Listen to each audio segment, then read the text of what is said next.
Good afternoon. We are in the fourth year of the Russian war of aggression against Ukraine, and NATO and EU are looking for the right ways to enhance the security and resilience against the Russian growing threats. My name is Adrian Duță. I'm an Air Flotilla General in Reserve, Senior Advisor for Defense and Security, KPMG in Romania. And I'm the host of General Michel Yakovlev and Mr. Tudor Grecu for a debate focused mainly on the need for CEE countries to invest in deterrence and defense capabilities. Let me start introducing General Yakovlev. Our guest for today's interview is General Michel Yakovlev. Over a 40-year career in the French army, he rose from conscript soldier to senior command, leading foreign legion units and commanding an armored brigade. He served in several senior NATO roles, including SACEUR's representative to the military committee, Chief of Staff at Joint Force Command Brunssum, and Vice Chief of Staff at Supreme Headquarters Allied Power Europe. Today, he is affiliated with NATO Defense College as a senior mentor and a professor at Sciences Po Paris School of International Affairs. General Yakovlev is also an established author and regular commentator on defense issues. His expertise combines frontline experience, doctrinal acumen, and an interest in the industrial and ethical dimension of modern warfare, thus making him a timely voice on capability shortfalls and the industrial steps needed to strengthen deterrence in CEE. Thank you very much, General, being here today with us. Now, Buona divinezza to all. Introducing Mr. Tudor Grecu.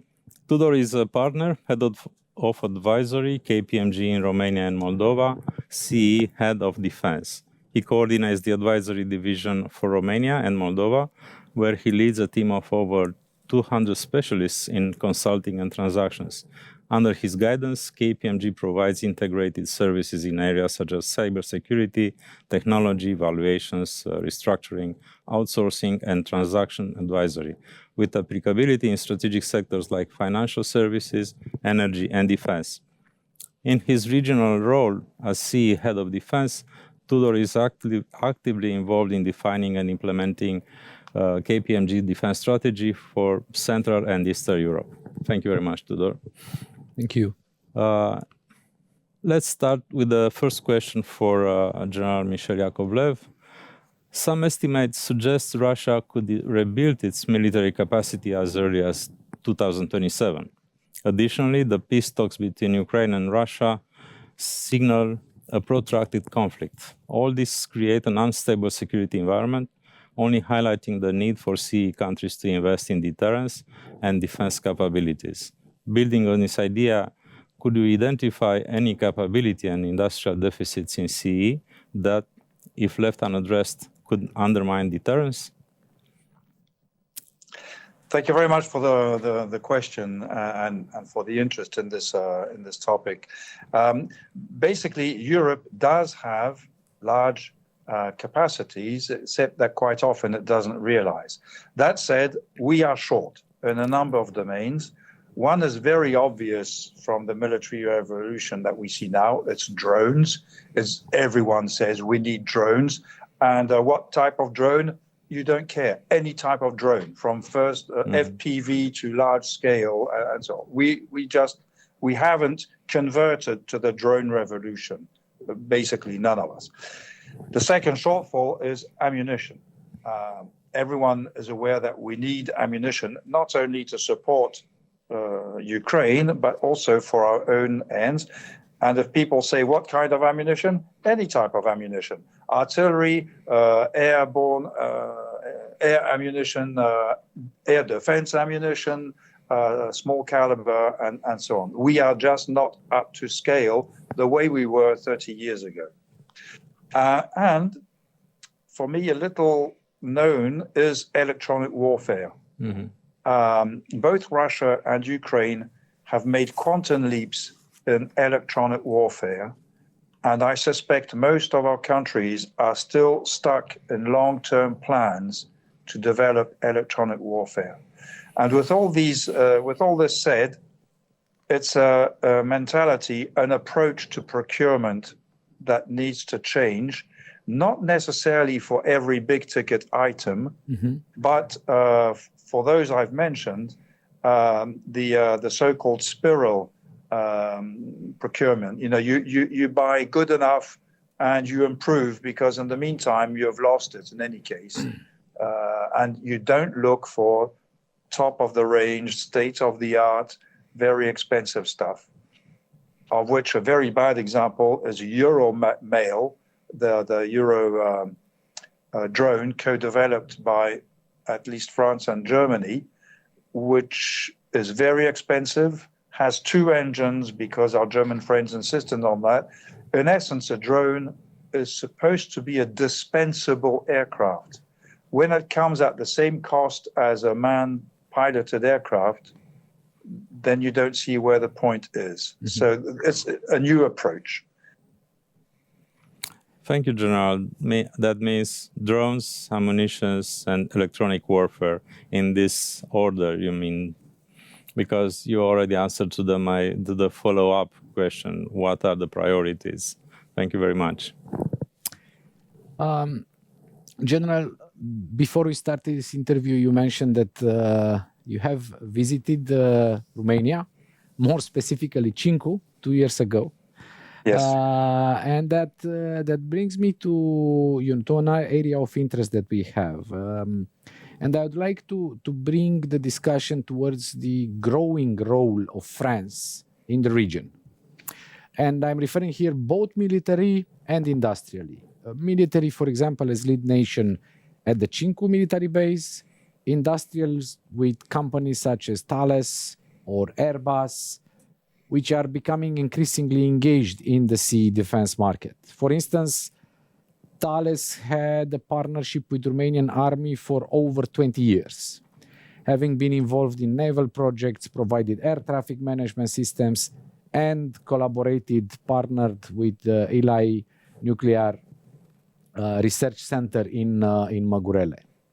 Now, the question, and of course, it's about your perspective. How can CEE countries, let's call them the Eastern flank, can best build on this partnership with France to strengthen both their defense capabilities and their defense industries?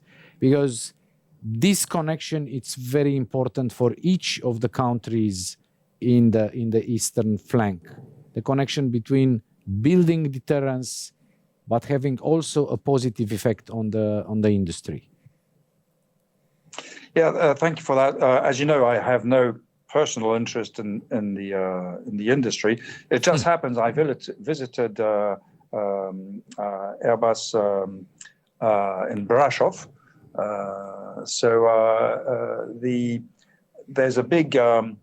There's a long tradition between France and Romania that goes back to the communist times, by the way, and also because France was very close to Romania before the Second World War. So there is a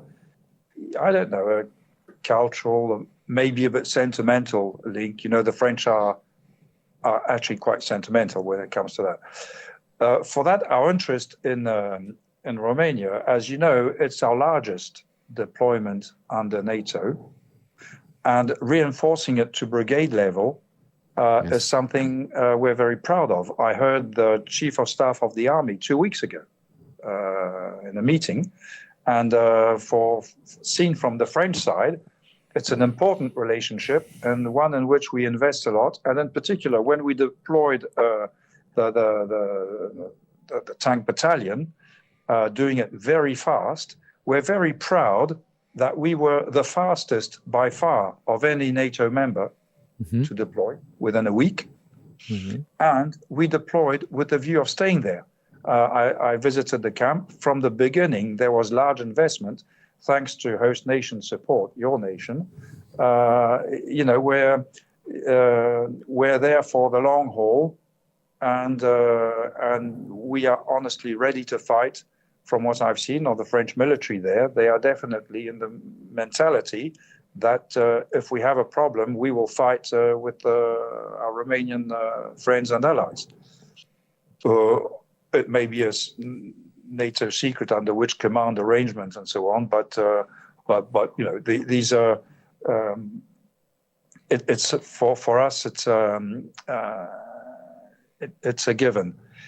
In terms of industry, there has been. I'll be very blunt about that. There has been a fair number of instances of frustration on the French side of industry. That when offered the opportunity between buying European and buying American, our perspective is that quite often Romania buys American. Yes, right. And quite recently in terms of helicopters. That, quite frankly, is a frustration on the French side. We can understand that Romania needs to nurture links with America. Okay, we understand that. And by the way, you're not alone. Huh? The Poles and the Baltics and so on, everyone has that concern. It's legitimate and reasonable. But, well, I'm blunt there. The French perspective I've heard for a few years is that being second in the marriage is okay, but we would like a little more European perspective, and mostly a long-term perspective, in the sense that currently the dependencies of all European members of NATO on America, they will endure unless we take a principled decision to go European and build a European defense industry. Correct. So that's where we are now. And I think Europe is taking significant steps in that direction. For example, with the security action for Europe, where 65% of the spending has to be done within the European area, that will support the development of the European industrial base. And Indeed. Yeah, that should be quite an important ingredient to kick off this new endeavor. Yes, and I fully agree with the idea that the France industry feels a little bit frustration. And it was felt also here in Romania. But I had the occasion to discuss with some representatives of the big companies from defense industry from France, and they gave me assurance that they will come to Romania again, and probably they will try to set up a footprint here in Romania in order to increase cooperation. And I hope this will happen soon. But I would like to go to the next topic and to address both of you the question regarding the supply chain resilience. The war in Ukraine has proved once again the importance of supply chain resilience for defense industries. A single bottleneck in a critical component can stall production and weaken deterrence. For instance, Ukraine's mortar shells production has been held back by a shortage of explosives. Single-point supply chain failures are thus a big risk. Which specific components or materials in CEE should be a priority for redundancy? I'm afraid I'm not in the world of industry, so I have a difficulty saying, oh, we absolutely need more mercury for the fuses of the shells, that kind of stuff. What we must recognize is that throughout Europe, there have been major steps taken to reshore and restore a number of capabilities, to include explosives. We've also found alternate sources. When we were really in dire straits, Australia helped us out. They still have quite an industry for explosives. There are reasons behind that. For example, for explosives, is that two reasons. One is until 2022, basically, our contracting, all nations in Europe, was very shallow on ammunition and explosives in general terms. Mm-hmm. And also, since we have not much left in terms of mining industry, except for Scandinavia, even on the commercial side, we're using much less explosive than before. And research on explosives has been very, not well funded, very helter-skelter. So one chain is explosives. It does involve research. It does involve restoring our chemical industries to where they were some time ago. Some countries have lost less than France. I'm thinking of Germany, Switzerland, not a member of the EU, and with its own difficulties to export. We've seen that with ammunition to Ukraine. So there are a number of bottlenecks. Many of them are regulatory in nature, in reality. For example, transporting ammunition across Europe is a nightmare. Yes. Storing ammunition is a nightmare. I was told years ago that for the G8 summit in France, I think it was in Biarritz or something like that, where the French Air Force wanted to establish an air defense bubble under European regulation, which has become law in France. They could not have military ammunition on civilian soil. Well, when you do an air bubble around Biarritz, you put the launchers where you need the launchers to be. And that relates more with physics and the chain of command than to what property is it. So I think the Élysée had to, sign a waiver or something like that for the SAMT, the Mamba air defense system, to actually have the ammunition in the launchers. These are crazy things that we need to readdress. Yes. And now that Europe has a defense commissioner from Lithuania, if I remember well, Yes. maybe we will have a drive to go back to regulations and see where we should have military exemptions. We need a whole batch of military exemptions. This is a very good point, General, and we are working to an interesting project now to address the obstacles and shortfalls between European Union defense industry and defense in general and Japan in order to find a way to put them together. But this is really important also for us, for European Union and for NATO, in order to move troops, equipment and troops all over the countries, and also to address this issue that you already mentioned. Yeah, the production and the logistic of the production. I think what I could add, because you asked also my views, thank you for that, is, leaving aside the explosives, the powder, the munition in general, which is an obvious suspect, equally valid subject that we hear about in simply any country in CEE is this base components for unmanned vehicles, for drones. And how long and how could you set up a real supply chain that is localized in Europe or in any of these countries and reduce the dependency for such base components that are currently, a good part of them imported, for example, from China. And without entering in a very wide geopolitical discussion, that is not the obvious solution to have as a supply chain. So I would say that another area where our attention should be focused is to be able to localize a supply chain, not only for assembling, not only for intellectual property around, let's say, the drones, if we reduce to that the unmanned vehicles, but also about the actual base components. And to bring it to, I don't know, let's say to have in Europe 80% of those base components and 20 to import, as opposed to what we have today, which is the opposite. Yeah, and so that is something that we had 20 or 30 years ago.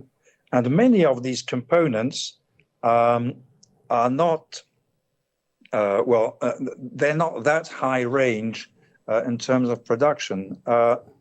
In France, as you know, our automobile industry is suffering, and it could be that there's a real study about converting part of it to inter alia, to drones. And because it's the whole supply chain, it's not only Renault that you know well, it's the whole supply chain, people who do integrated circuits and all that stuff. We still produce stuff that is good enough for the Russians to buy it, because the Ukrainians have found a number of European-made components on cruise missiles in their country. So we just need to stop exporting to Russia and producing for our own cruise missiles. I'm joking a bit, but it's only half a joke in reality. It is only half a joke. Or let me put it this way, if we laugh to this joke, it's not really an honest laugh. Now, beyond military capabilities, the deterrence also depends on critical infrastructure. Actually, if there is a joke that I like a lot, is one that says that amateurs in defense talk about weapons and ammunition, and professionals talk about logistics. I like this anecdote. Now, if deterrence depends on critical infrastructure, such as roads, rail, energy, logistic hubs, from your perspective, where are the most serious infrastructure vulnerabilities in the eastern flank, in the Central and Eastern Europe? And if you see some, can they affect, the entire region's ability to reinforce or surge in a crisis? Are there specific areas that we should focus on? And when I say we, I'm referring to Europe in general. Thank you for that. The main issue is what SHAPE, NATO, calls military mobility. Basically, the ability to move stuff from across a plurality of countries. Because the infrastructure itself, rails, roads, energy, airports, hospitals, and all that, we are talking of a prosperous area of Europe. Correct. And after all, Romania, Poland, and so on are much richer than they were 20 years ago. There's been lots of investment, some of it funded by the EU, highways and all that. Energy infrastructure has the whole area is much richer than it was in 1944, where very large armies were fighting each other. So my concern is not that we don't have enough roads or railways. It's seamless crossing of borders. And, the anecdote, when the French battalion deployed to Shinkud on day one, the intent was to carry them by trucks, by the tanks on heavy carriers. And the French army presumed that the heavier carriers, having 12 axles and therefore weight to axle ratio inferior to, I think, 11 tons, it was okay to travel through Germany. Well, no, because under German regulation, it was missing one powered axle. It has nothing to do with repartition of weight. It's the number of powered axles that was deficient in terms of EU regulation. So the French MOD asked the German MOD, okay, thank you very much. That was a good joke. Now grant us the authorizations to cross Germany using your motorways to go to Romania. And the response was, you're crossing through Bavaria. Bavaria is a land. They are responsible for transport. And when they say no, there's nothing we can do about it. So we had to find trains and a train trace, the ability to move a train from France to Romania. Yes. And so the deployment was delayed by 3 days. And it was quite a feat, by the way, to find the train and to find the passage of the train through different countries. But I don't think we went public about that, you know. And by the way, we are here in a I don't know how public you will be with that, but you know, that we can. It's, let's say, it's open knowledge for those who are interested. But I remember at the time when I learnt of it, the French military was extremely frustrated at what they perceived as okay, it's the law in Germany. It has nothing to do with reality. So much as we love and respect the land of Bavaria, you know, a federal state has got to sort out its business. And military mobility is a big issue for SHAPE that SHAPE is trying to address via the EU. It started in 2014. I was at SHAPE when that effort. The idea was NATO fixes the requirement and asks the EU to sort it out, because the EU does transport, tax, customs and excise, health services on the way, energy and all that. And it has not been sorted out. We are 11 years later. This is something for which NATO can do not much, and for which individual states, well, if they they abide by their laws, I can understand that. Things need to change, and not only in the Bundestag, it's throughout Europe. So military mobility is not a question of infrastructure, you know, material stuff as such for me, not so much. It's the ability to move. Thank you so much. I also take the positive of this, because such an exercise actually revealed a concrete vulnerability, which is now, I'm 100% sure, undergoing type of scrutiny, and how it can be addressed in and again, it's not only about land. In Germany, it's probably any route you would have tried, there would have been a similar bottleneck. That's because otherwise we would be in a great position. If that's the only thing that we need to address, that's solved. So mobility is now perfect. Adrian, you addressed your previous question to me. I will return the favor. Okay. What do you think about the same topic? Yes, what's your stance on it? I agree with General Yakovlev, and I have to add that on the one hand, the European Union already tried to address the problem with the military mobility, allocating money from SAFE to infrastructure. I think part of the problem will be solved in the future. It will take time, but we will have better infrastructure in Eastern Europe.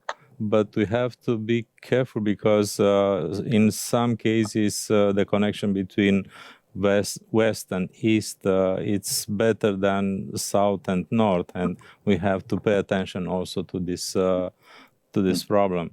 But as you already mentioned, the legal framework, the regulation, custom regulation, they should be addressed at European level in order to get this military Schengen, let's say, if we can name it like that.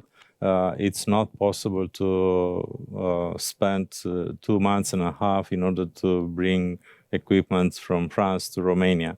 It's necessary to do it immediately in case of a crisis or a threat. I think we should work on these issues, and we should solve them as soon as possible, because threat is here, and we cannot wait too much. Thank you very much, Tudor. Now I'm addressing you and General Yakovlev the next question. We see Ukraine ramping up its defense industry amid the war, and also being one of the leading defense innovators in Europe.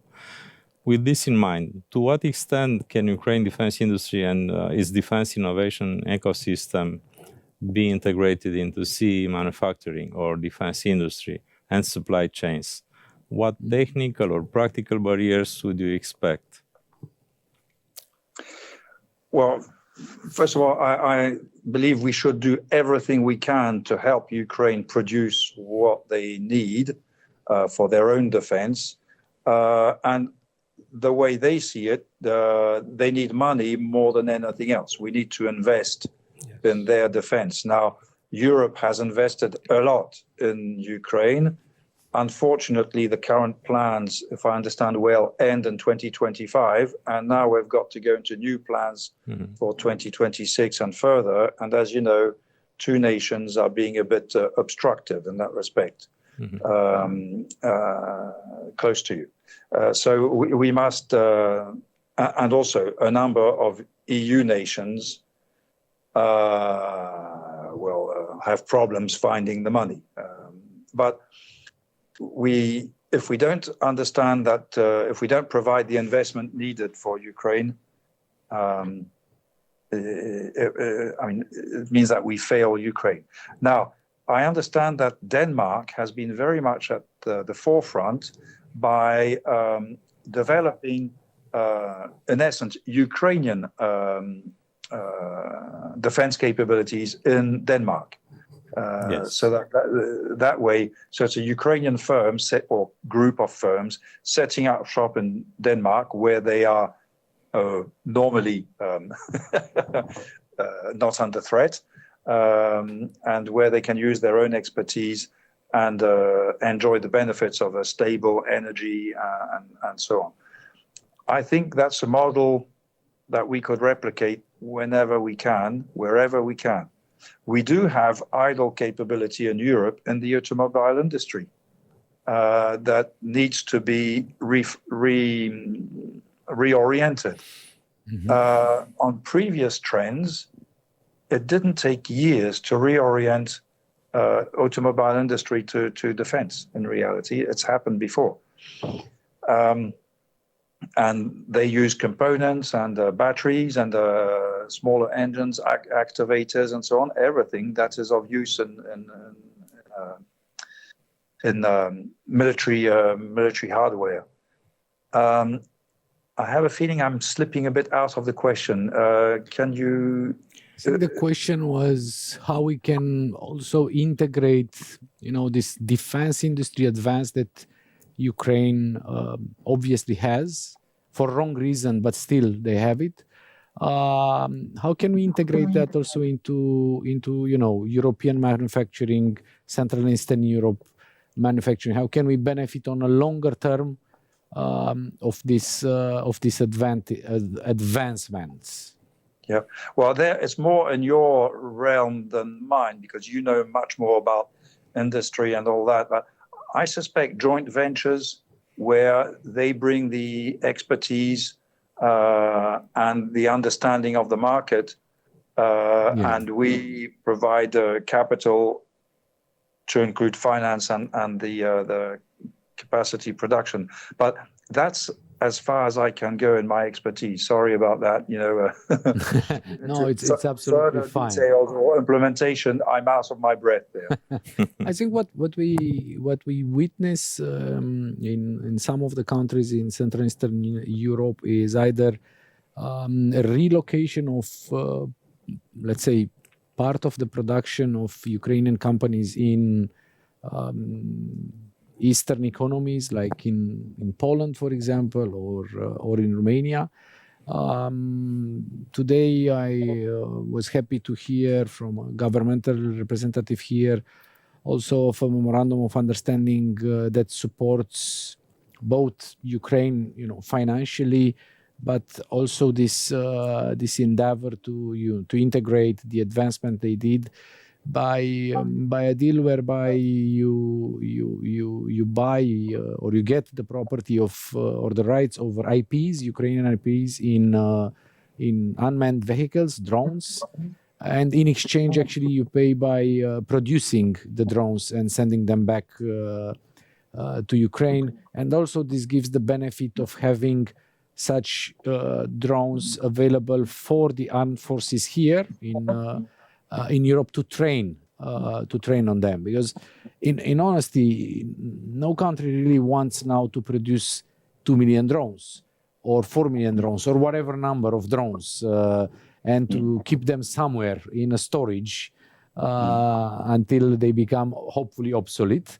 I think it's more building the capacity and the scale-up capacity on a very fast track. That would be the target. Yeah, I think it's a significant advantage to integrate Ukrainian innovation ecosystem in CEE or in Europe, because they have not only very advanced equipment, but it's a combat-proven equipment, and this is really a big issue. Yeah. Indeed, I've read about what you have just offered, and yeah, let's produce 2 million drones and give them to the Ukrainians so that they can use them, so that we produce the next batch, taking into account the combat proven and exactly. When we need the capacity, we have it. That's for me, that's a no-brainer, but it comes at cost. It comes at cost, absolutely, and but it also relates to how we imagine the future, our future, of the large area that we call Europe. Now also linked to future, but future of warfare, the one that we are witnessing through the war in Ukraine, and the growing importance of technological information on the battlefield. We see that the speed of such innovation also seems to play a key role in the advantage it provides. Hence, looking at the technology, the question will be, which emerging or disruptive technology will most reshape or improve or strengthen defense in Europe or in Eastern Europe? I mean, what should we prioritize? Should we look at unmanned or autonomous vehicles? Should we look at quantum technologies, directed energy weapons, hypersonic systems, or this wide topic that we all call artificial intelligence? How do you see this future of warfare? Yeah, I think they are all hand in hand. We won't develop autonomous systems without artificial intelligence, especially to use them in swarm mode. For targeting, we know how artificial intelligence has improved targeting and accelerated it and made it more discriminate. And now it's AI in the cockpit. Directed energy weapons, they are very promising research field against smaller stuff, drones, micro drones, because of the low cost of the fire. I mean, you buy the system. Once you've bought it, it's a relatively low cost to operate, and it does. I suspect it does provide the solution for a number of threats.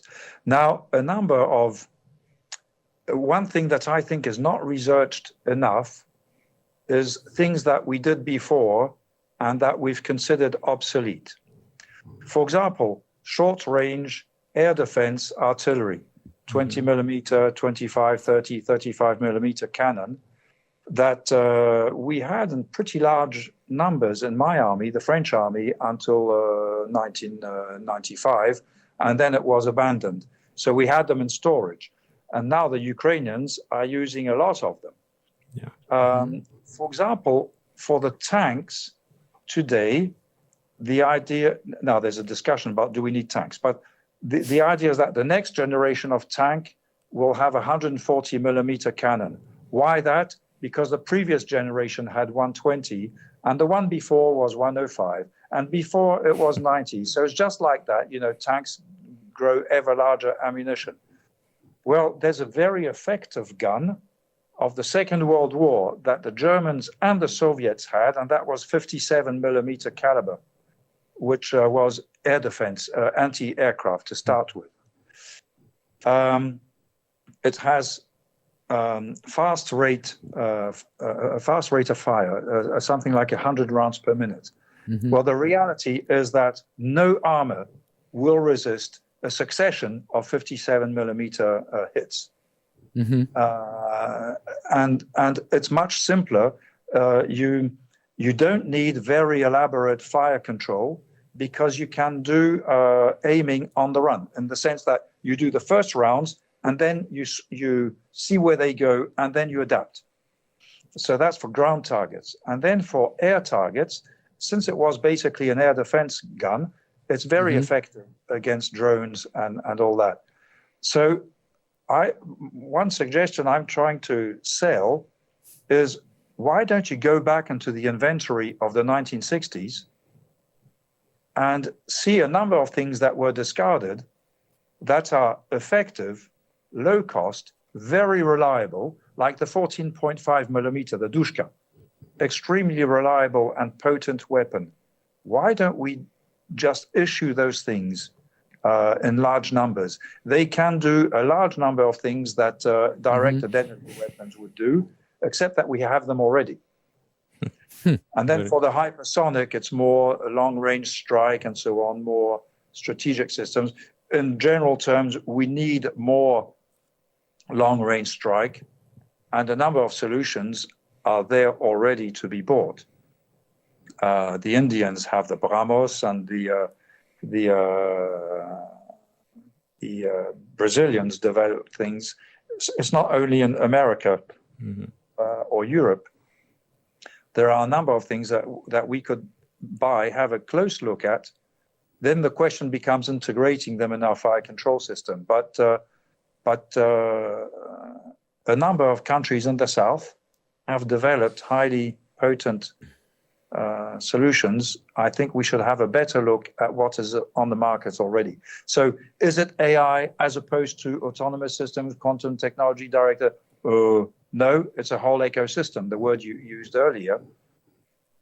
What's sure is that if you have done nothing in AI, you can go on developing quantum directed energy, blah, blah, blah. You're going nowhere.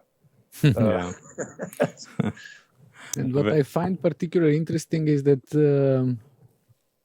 if I get it right, in looking to the future, you should first inventory the past and make sure that we don't forget that we had great solutions already, and we don't let them ignored just because we want to add 10 millimeters or 20 like we did with the tanks caliber.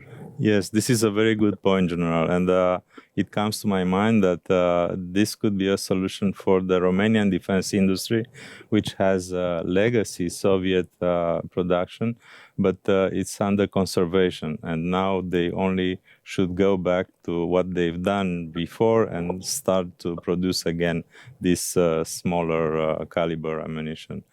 Yeah, quite frankly, I think there's a market, a real market. You take that gun, that very reliable and solid gun, very powerful. I mean, it's a 71 caliber. You can't do better. You upgrade the ammunition. We can do better in ammunition now. You buy on the market, or you develop a simple armored vehicle. It's in the 25 to 30 ton, and not 60. Yes. It can be wheeled. It won't destroy roads, which is a big concern in a number of countries, to include Romania and around Cincu, by the way.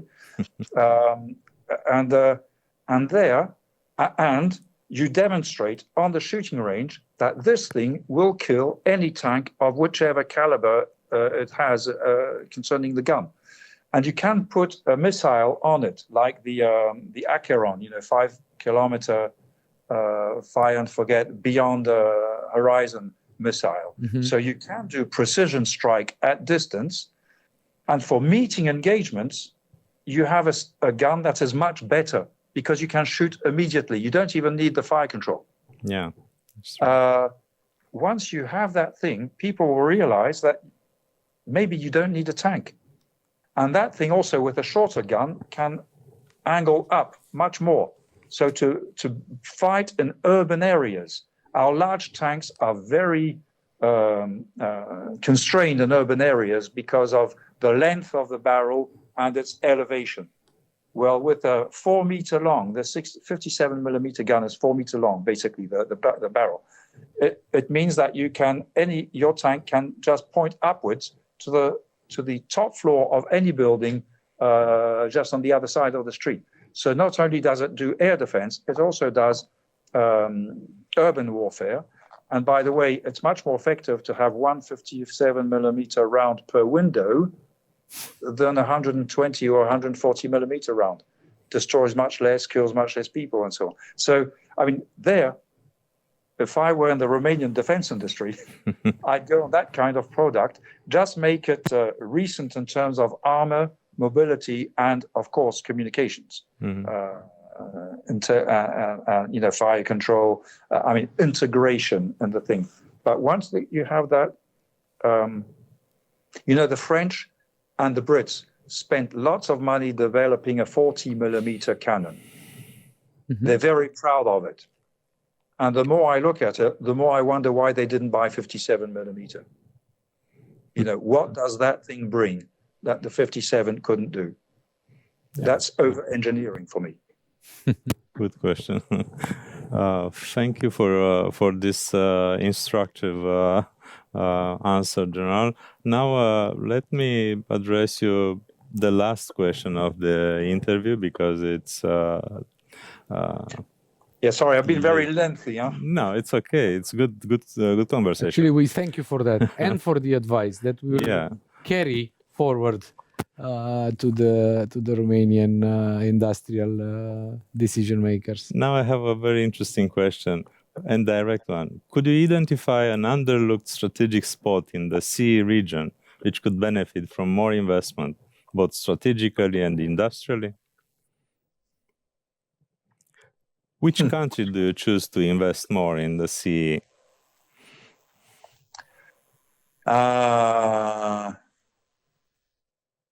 In building up deterrence. Yeah, yes. I'm thinking aloud there. The Baltics are considered the more at risk, but they are also the ones where there is the more attention. Yes. So I'm not sure.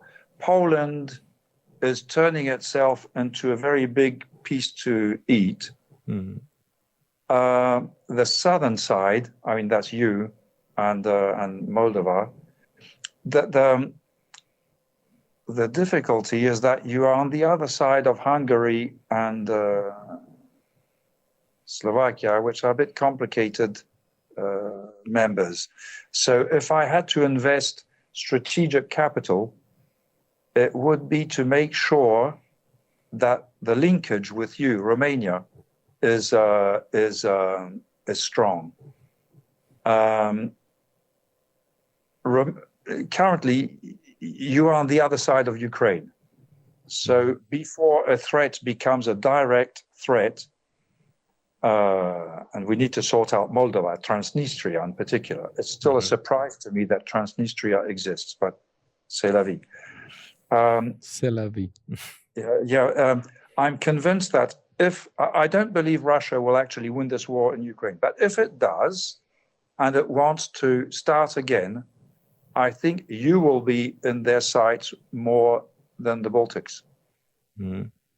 So now that's my own perspective. It's not based on secret intelligence and assessments that go very deep and so on. It's just my reading. But if Ukraine falls under Russian control, well, the reality is that the bulk of their force will be in the south. So chances are the next step for them could be you more than Central or Northern Eastern Europe.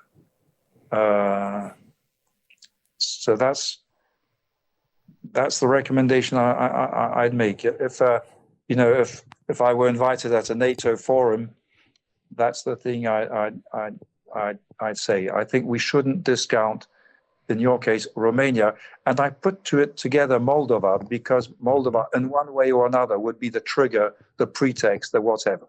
Yes. Yes, thank you. I think we are in line with your opinions. Tudor, what do Yeah, you? my direct answer to this question is Romania. Yes. Partly for a similar rationale, which relates to the threat and how the threat would evolve. Then, due to the Black Sea region, which I think in itself it's an opportunity because it's a vulnerability in terms of energy security, transport security, and because it can be referred to as Russian lake. And not least because of the specific aspects you also mentioned, Poland being already, say, advanced, and I'm saying that with full respect, and the Baltics. All the discussion, much of the discussion is about the Baltics, but reality is, if the war advances this way first. Yeah, and the Russians have expressed frustration at Deveselu. Yeah. So they can reignite that kind of pretext. It's a bit like the Russian-speaking Ukrainians. Deveselu is the sore in the eye. Thank you very much, General Yakovlev. It was a very insightful discussion, and your answers at our questions are really instructive. Thank you very much for this availability, and I hope we will have the occasion in future to talk again about this kind of topics of interest. Thank you, and good luck in what you're doing. Mulțumesc for your patience, and la revedere. Merci beaucoup, Professor and General. Thank you so much for your time. Thank you. And the great ideas. Thank you. Thank you. Thank you.